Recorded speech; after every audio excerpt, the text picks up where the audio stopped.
Why new FPS games are so boring. Is it just me, or are all of these recent FPS games just incredibly boring? Sean just made a tweet basically begging for someone to make a Can we get a solid shooter game, please? Thank you. Well, when your favorite game is CS, it's not that tough to only go upwards from that one, Shroud. solid shooter game, and I couldn't agree more. Where the hell are they? Honestly, every FPS game that has come out recently usually has the same effect. Tons of hype, tons of fun for about 3 days, then the SBMM kicks in, metas settle, and the hype quickly dwindles away. Well, yeah, because the SBMM has to kick in, because the game can't have all the good players just stomping, going around pub stomping all the bad players and new players and casual players. And everyone calls the game trash. And in the end, what seemed to be a game that's going Yeah, most shooters want you to fight against people that are against your own skill level. You know, the game wants you to have that 50-50 win-lose ratio. Not for player enjoyment, but for the sake of, oh, we want you to get better at the game.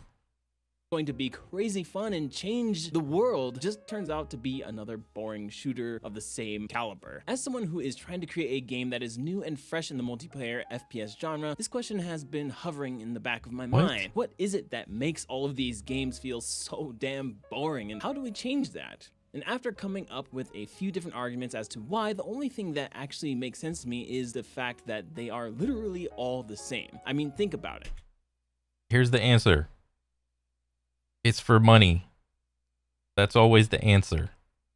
It's money. When was the last time something different actually came out? All FPS games pretty much have the same mechanics. You can aim, you can shoot, you can jump, and you may or may not be able to slide, and all of them take place in modern times or in the future. Not only that, but all the Well, they have to take place in modern times of the future because that's when guns were invented, you know? I mean, yeah, you could argue, oh, but pirates and stuff had guns back in the day, but nobody really wants to play like an old pirate gun game or any like medieval gun game really, where you have to like load every ball bearing into your musket or whatever. modes are also the exact same as well. Team Deathmatch slash King of the Hill, Battle Royale, and Daddy Please Defuse the Bomb Before It Busts. Even things like abilities are just all the same or achieve the same types of things. For example, Tracer's ultimate is literally just a glorified Semtech grenade. Call of Duty's deployable wall is just a ghetto version of Rampart's Tactical and Apex. And while having abilities in multiplayer shooters were once perceived as unique to only a handful of games, now literally every shooter has them, further blurring the lines. Yeah, because it's not enough fun for you to just kill somebody. You need to have abilities and extra things to go along with it. Because if it was just shooting, the players that know life the shooting game get really good really quick. And it almost like it gatekeeps mid-level and like low-level people from playing the game. So you need some sort of comeback mechanic, aka an ability to close the gap, if you will. Even Call of Duty has them, though they come in the most boring form ever, you know, grenades and kill streaks and whatnot. Really, I'd say the only truly unique thing that comes to shooter games in the recent times is Fortnite's building mechanic, which most people seem to hate, funnily enough, but also maybe the holy trinity, aka healers and tanks, in some games like Overwatch. Yeah. I mean, really, besides those two, what has been different? Nothing. The problem is that the formula has just worked too well. All these companies rely on the formula to carry the game rather than coming up with something different. All of them want to do minimum effort with guaranteed maximum profit and minimum risk, which means the only real thing separating the games is the combat. Wait, did that guy just cosplay as that? He's got the case. $5 case, 20% plus 20% damage. Maximum profit and minimum risk. Oh my god. This is the best cosplay. Oh my god. Oh, it's a case. It's a loot box. Risk, which means the only real thing separating the games is the combat itself, and 90% of the time the combat fucking sucks. True.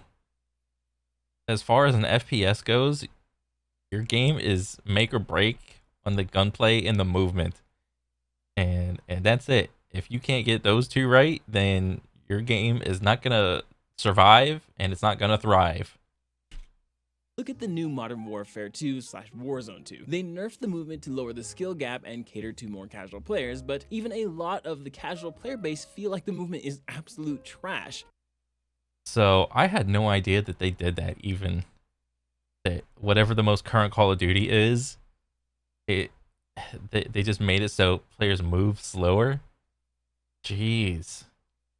The same is the case with their guns, where they added so much random recoil so you can't really actually control it. What? There's like so much recoil, so much visual clutter. Like what? Let me see that again. Guns, where they added so much random recoil so you can't really. Jeez. There's probably got to be like attachments and things to like reduce that, right? It has to be. Oh my god.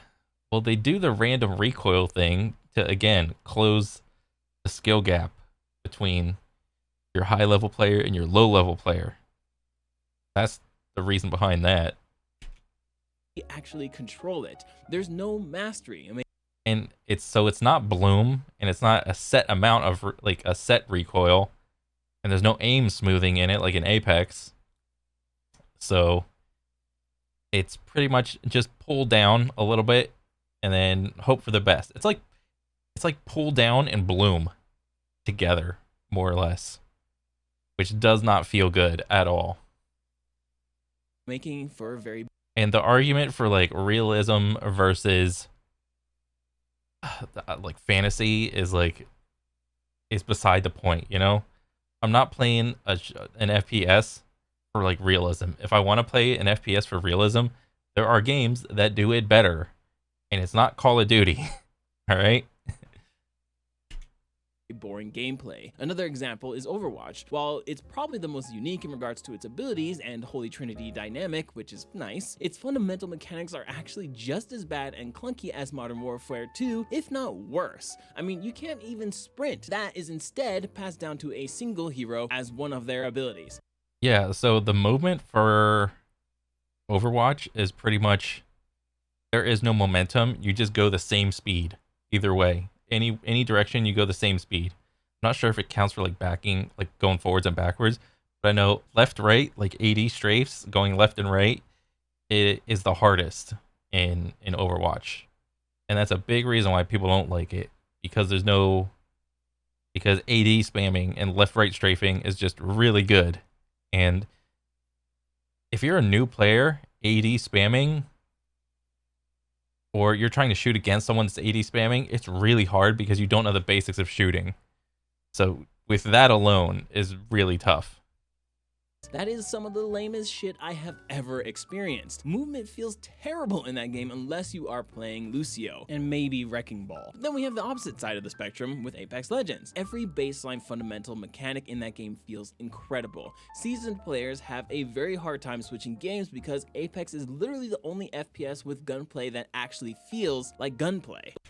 Yeah, the gunplay feels really good in Apex, 100%. The main difference is M&K versus controller. If you play Apex on a controller, the game just feels slower, and you move like a tank, more or less. I mean, yes, you can still move in all directions at any time, but if you play on M&K, it just feels more. Your movement and your look speed is just way more fluid. But beginners don't tend to actually see this because they tend to give up and not fully experience it due to its somewhat difficult nature to pick up. So that's a problem in itself, and not to mention the servers are actually really garbage. Yeah, Apex has 20 tick servers, and I think in CS2 they just announced sub-tick servers, and from the video that they like launched or whatever, it goes up to 128 tick, and there's sub ticks between each one, like in between. Meanwhile, Apex is, like I said, they're on 20 tick. But the real problem with Apex is that of all the games out there, it suffers the most from what I like to call same mode syndrome. I mean, you can only play Battle Royale so many times before you lose your goddamn mind. They refuse to add something new. Even with their LTMs, it's the same old shit. Fundamental gameplay, I'd say, is probably the most important thing when it comes to shooters, but with Apex's recent decline, that just shows it's not going to be able to carry the game by itself forever. But what will carry the game is if you poke that like button for me. It seriously helps to support the channel tremendously. Now, with all that said, FPS games are boring really for two reasons. It's because of a lack in meaningful change in terms of updates and bouncing, which I directly correlate with greedy executives putting too much focus in $160 skins rather than actually improving the damn game. But yeah, this is not exclusive to Apex. So Overwatch did this too. Well, I think Overwatch did it first with that the Genji skin or whatever. So Apex did have a little infamous. Apex does have an infamous reputation for having like battle passes that are just completely bad. And secondly, a lack of innovation when it comes to gameplay. Almost every FPS game feels clunky and plays the same. You aim, you shoot, you jump, and strafe. Yeah, that's pretty much an FPS. Throw in an ability or two and the cycle repeats over and over and over again. That is the formula with every single FPS game. But the problem is, how do we change that formula? I think focusing on the very fundamentals of the game is key. Fundamentals being the gunplay and also the modes. I mean, that is why Titanfall was so loved, why Apex players have such a hard time switching games, and why Fortnite and Spellbreak exploded so fast. If we change the fundamental mechanics of the gunplay itself, it vastly makes a different game. It feels different. The experience is different. But also, most importantly, we need to maintain and update it with meaningful change rather than focusing on in-game purchases. Yeah, I'd probably agree with that. But what he was talking about before with like innovation of basic like fundamental gameplay, what would you categorize as fundamental gameplay? If it's things like weapon swap speed, recoil reduction, or any like increased move speed, like there are already abilities and things that do that, and attachments that do that in like whatever FPS game. The only argument against that, because like I think modern shooters tend to take that away from you and then just give it back to you in the form of attachments and abilities, whereas arena FPSs, they just give you everything and it's up to you to do the best you can. You know, like something like Quake, where there are no versions of a weapon. There's not like a blue version, a purple version, a gold version of a weapon. It's just, that's the weapon, use it. The movement is all there. You just have to learn the movement. If your game A lot of games nowadays give you a toned down or slower version of movement and gunplay, and you know, with the addition of attachments, give it back to you. So it's kind of like with like fighting games, you know? And the thing with fighting games is like there's not like a different version of a fighter. It's not like this is the white version, this is the blue version, this is the purple version. It's like you pick a character and that's your character. You don't put an attachment on or a piece of clothing or armor on to give yourself like more frames or like more damage.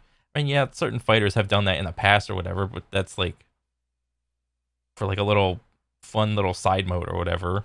But like for the most part, every fighting game has just been, here's the character and there's your moveset. There you go. Make it work. The thing what they're doing right now is like with shooters is like they're taking things away from you, and then it's up to you to not only farm and build it back up yourself, you know, in the form of a BR, you know, you loot first and then, you know, shoot later. So that's my 2 cents about that. game is good, your customers will buy. But honestly, we can't fix those things unless devs actually listen to us. So if you want to know why they don't ever listen to your feedback, click this video here. Okay, love you, bye. Aim down. All right, I thought that was pretty good. Is it just That was a pretty good video. I liked it. Um, yeah, like I feel like we share similar opinions in this topic.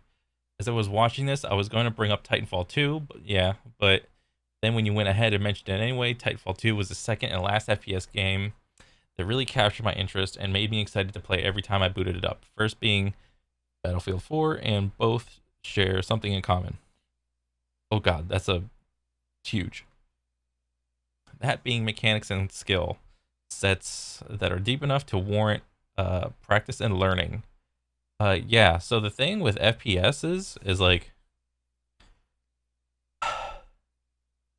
if you want to get like really good at an FPS, just play the FPS or whatever.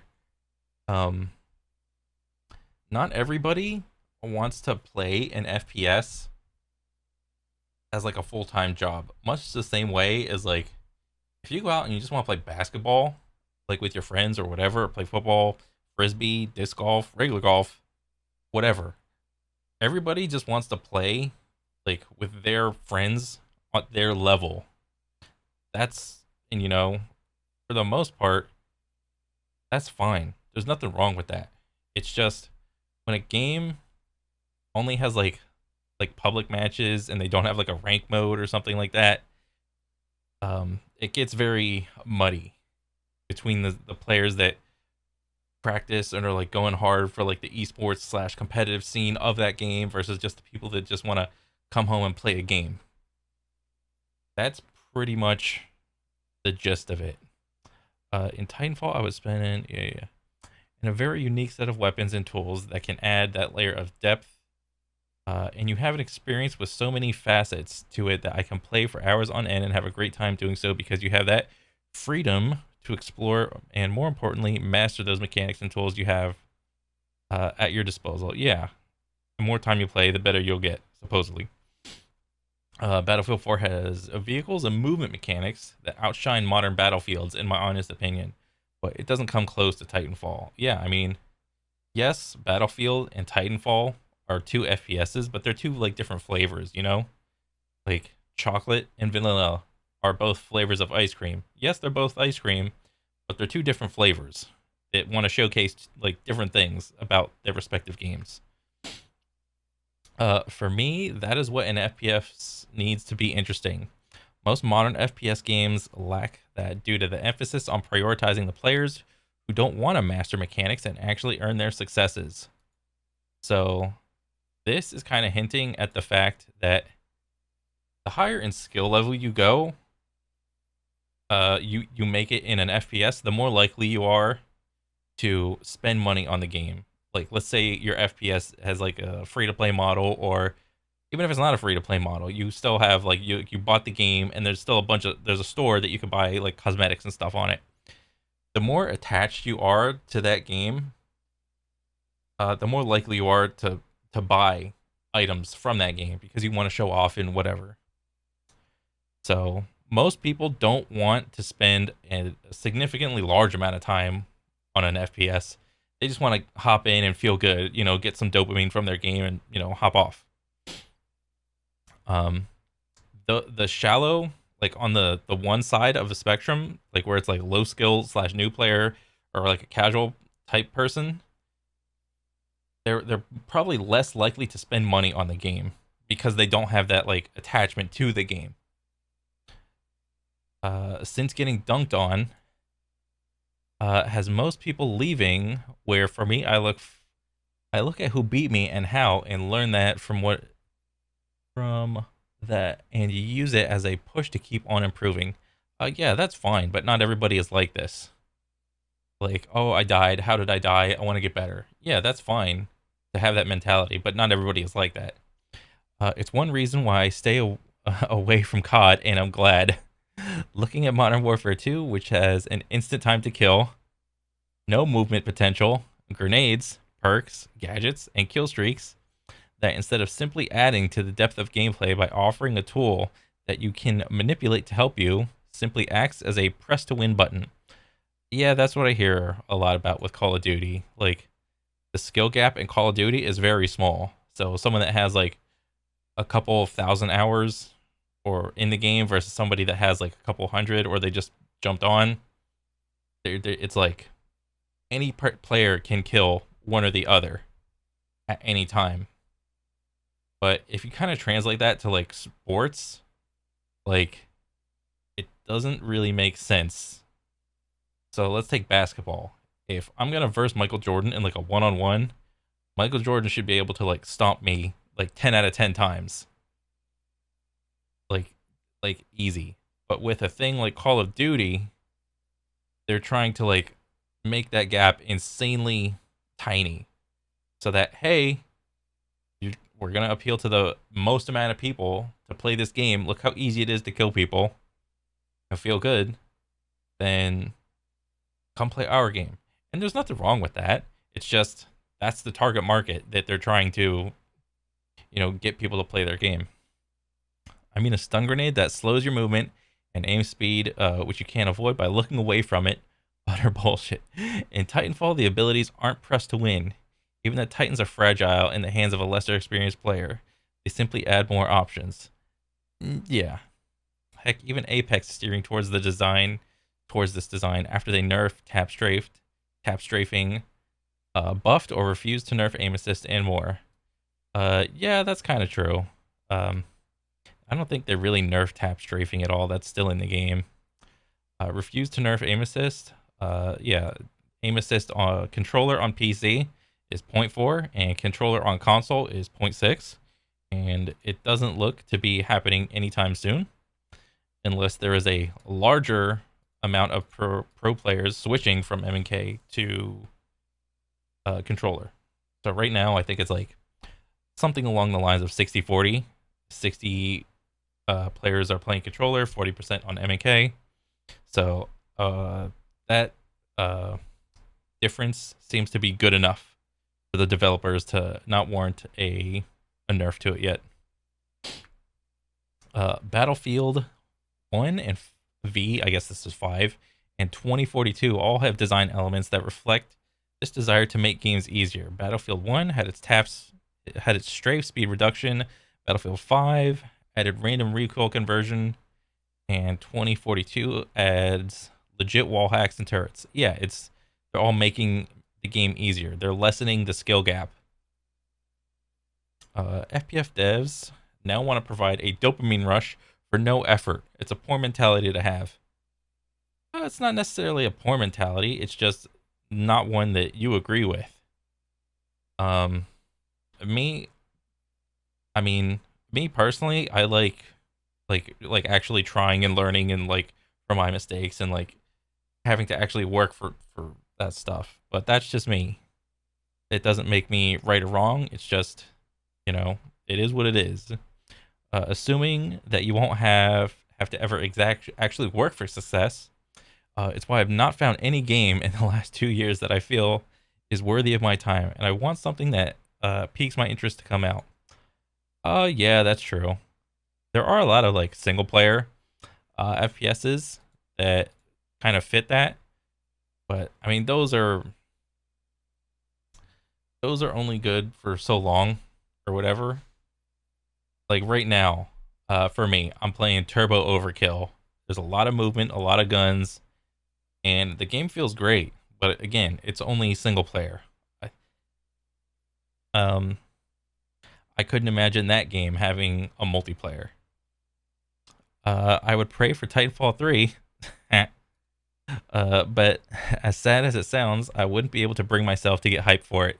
If these trends mean anything, they'll dumb down the mechanics, add brutal, skill-based matchmaking, aim assist with no keyboard-only mode, and add cringe characters with voice lines and more, killing off another amazing game series. Yeah, I mean, I'm waiting for Titanfall 3, but it doesn't seem to be coming anytime soon. Yeah, and with the current trend, it seems like they're just gonna add a bunch of ways to lessen the skill gap. So it is what it is. Well, sorry for the rant. I've just been really let down by games these days, and you're for something good too. Same man, exactly the same. It's crazy. It's just, it is what it is. You got to come to grips that You're not the target market anymore. So I liked the video. I thought it was good. All right, that's about it. See ya.